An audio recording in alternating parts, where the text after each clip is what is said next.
21वीं सदी का आने वाला समय बहुत महत्वपूर्ण है।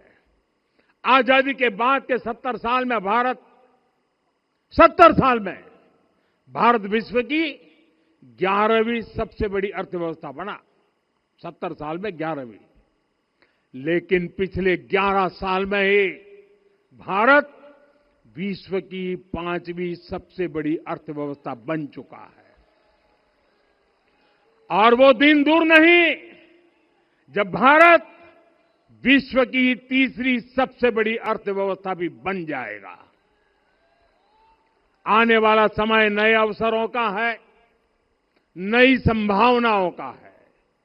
और इस अहम कालखंड में भी भगवान राम के विचार ही हमारी प्रेरणा बनेंगे।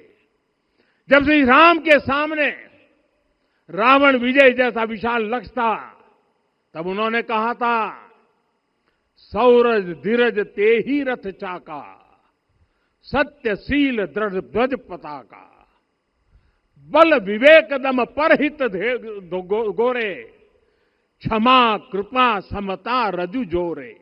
यानी रावण पर विजय पाने के लिए जो रथ चाहिए, शौर्य और धैर्य उसके पहिए हैं, उसकी ध्वजा सत्य और अच्छे आचरण की है, बल विवेक संयम और परोपकार इस रथ के घोड़े हैं।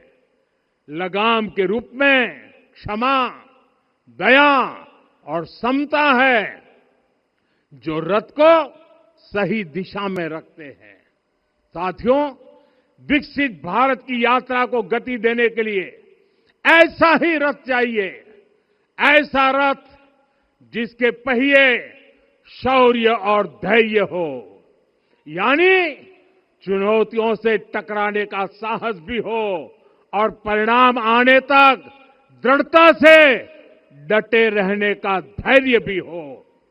ऐसा रथ जिसकी ध्वजा सत्य और सर्वोच्च आचरण हो, यानी नीति नियत और नैतिकता से समझौता कभी न हो।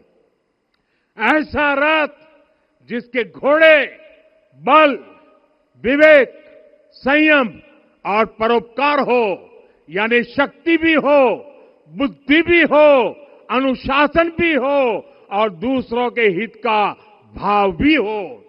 ऐसा रथ जिसकी लगाम क्षमा करुणा और संभाव हो, यानी जहां सफलता का अहंकार नहीं और असफलता में भी दूसरों के प्रति सम्मान बना रहे।